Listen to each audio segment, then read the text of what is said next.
Buffalo Bills, what a week. What a hell of a first start to the season. First game. Got a little heavy, got a little hectic, got a little sweaty, but we took care of business like we supposed to. Arizona Cardinals, they put up a good fight. Everybody saying they Cardinals suck. We're gonna see. They look pretty good to me, so I'm thinking they're gonna be a decent team this year. You know, they're gonna be fighting for the playoffs over in that whack NFC. But that ain't what y'all came here for. So let's get into the video. This is gonna be what players we watching out for week 2. Thursday night football, Buffalo Bills. Let's go, baby. All right, y'all. So, you know, it goes without saying we all looking out for Josh Allen to continue his MVP campaign. You know, it's about time the man gets one. The man deserves one. The man put enough work in to have one in his trophy case. So let's try to get that done for my guy this year, MVP JA17.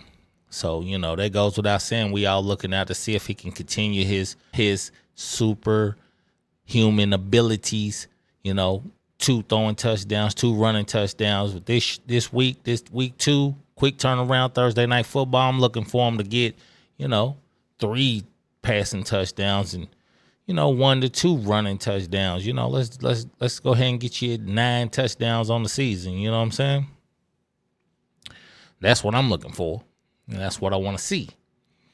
So, you know, first up, you know, we definitely looking to see if Josh Allen can continue putting up these big numbers and getting us these dubs.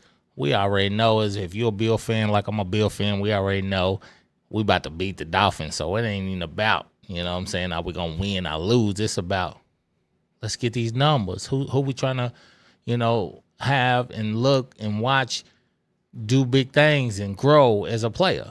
So, of course, we want to see Josh Allen continue to grow. I definitely want to see Kincaid catch more than 1 ball. He should be well rested and ready to go, you know. So, let's try to find him out there in the flat, find him on some of these deep curls, deep crossers, and get him going, you know. And, of course, I want to see more from my wide receivers. Let's get Keon Coleman. You know what I'm saying? Let's get him some TDs. You know what I'm saying? He needs some TDs in his life. You know what I'm saying? Let's get his fantasy numbers up. Cook, keep on grinding, keep on doing what you're doing. Hopefully, it's to be a 100-yard day for you. You know, so you can get some rest. Get Ray Davis, get in there so you can get him about 50, 70 yards. So we about to eat. You know what I'm saying? Did y'all see how ETN was eating on these Dolphins? We about to eat. And Dolphins D did look a little rough. You know what I'm saying? They was getting in there, getting at the Trevor Lawrence, but only bad thing is this ain't Trevor Lawrence this week, baby. It's your daddy, Josh Allen. He about to be getting loose, shaking loose, and giving y'all that work. So let's get on to it, man. Of course, we want to see the wide receiver step up. You know, I don't think nobody had more than 4 catches last week. So, of course, we want to see a little bit more productivity, you know. I would like to see that. I don't know about y'all, but I would like to see that. Even though he threw for 232, you know, let's try to get him up to, you know, that 300-yard passing and see if we can get, you know, some more work for our wide receivers. You know, it's only going to get rougher throughout the season, so we need these boys to be ready to go. So, O-line, you know, had some good moments, had some bad moments. O'Cyrus Torrence, you got a lot of work to do. You was messing up a lot, so let's give him a lot of work. And then we flip over to the defense. Come on, Russo. Let's get 3 more sacks. Fine. You get a sack a game, that's 17 sacks. You know, we take that. Would you take that? I'm going to take that. So I can see all these things coming to fruition. So I want to see my D-line to continue to eat. Ed Oliver, you didn't get no sacks last week. Let's eat. Linebackers, y'all held up pretty good. Y'all ain't, you know, I wasn't too mad at what I seen, you know. Yeah, James Conner put in a little work on us. But overall, I felt like y'all settled in and y'all start making plays, start making tackles, and I like to see that. So safeties, this is it right here. This is what y'all gonna make your money. It's how you make your money right here. You know, we got them that Cheetah coming in, you know, with his partner, the Waddler, And they pretty quick. And if you out of position, to the house. You know what I'm saying? We seen Tyreek bust a 80-yarder to the house. They had two people chasing him. But see, what we do is keep somebody on top. Have somebody chasing with somebody over the top. I don't know how they lost their over the top presence, but we can't have that. And that's my number one worry when it comes to Damar Hamlin and safeties. Whoever's supposed to be in that drop back, don't mess it up. You know what I'm saying? Get back, keep depth, keep people in front of you. You know what I'm saying? The ball goes up, you should be there to run over to the left, to the right to make the play. I don't know what Jacksonville safeties was doing, but we don't need our safeties doing nothing like that. So, you know, I'm ready to watch it, and I'm ready for the challenge to see if our safeties are up for the challenge. And I hope they're ready for the challenge, because this is going to be a big challenge. If we can shut down Waddle and Tyreek Hill with these safeties we got, sky's the limit for the Buffalo Bills this year, baby. Really, that's our only, the only issue I see right now is that our wide receivers need to get more work, get more polish, so that when we need to throw it, we can rely and count on them guys. And then in the back end, the safeties, I feel good about the corners, but it's the safeties. When we playing guys who can get over the top, McDermott, he like to keep his safeties back so that he can keep things in front of him. Ain't going to be no 80-yard touchdown plays. Like, we don't get down like that.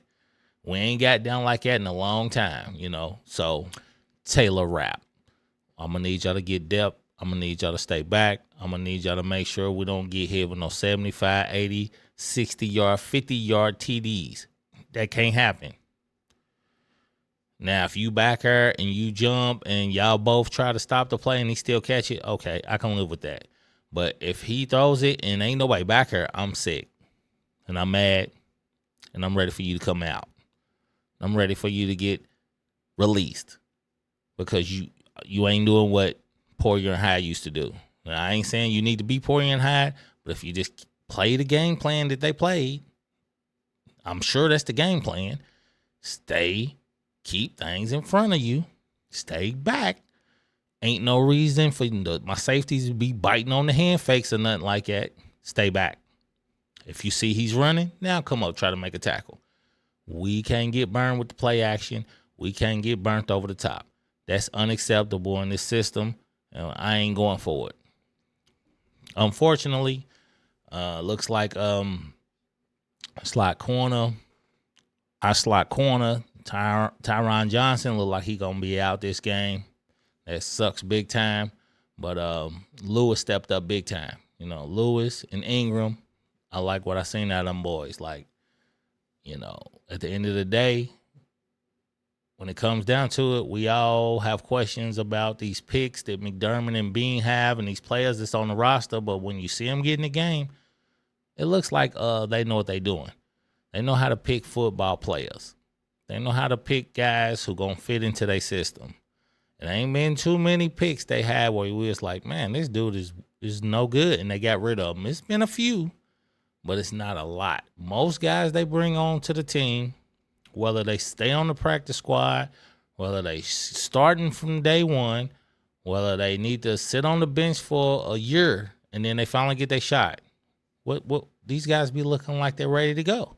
So they train them up properly in Buffalo, and I like that, and I appreciate that. It's been a long time coming since we had a head coach that has a vision, has a plan, and he's getting to it. He's sharing the plan and sharing the vision with the players, and the players are grasping it and taking it and going out on the field and executing. This is what we want to see. This is what I love to see. What a day. What a great time to be alive and be a Buffalo Bills fan. We alive, baby. We hype. Week 2 against the Miami Dolphins down at Hard Rock Stadium. Let's go. It's time to get active. I want to see the defense. Hey, y'all gave up 28 points last week? 29? I mean, Kyler Murray was fast. I mean, he was making some hell of a plays. Russ was calling some questionable calls. But we can't, at the end of the day, Kyler Murray then was getting busy. And we can't let him get busy like that. And I don't worry about Tua getting busy, but we can't let him get busy with his arm. He ain't going to get busy with his legs, but he can get busy with that arm. If we going to not get pressure, not get back there and harass him, not move him off the spot, not make him uncomfortable. We got to do all these things to make sure Tua looks like the Tua that we all love, a bum. So it's just a quick little video. Who we watching out for, who I'm looking out for when it comes to week 2, Thursday Night Football against the Dolphins. Let's go Buffalo. Out. Real Talk Radio, baby. We still pumping. We still coming. I'm still doing things.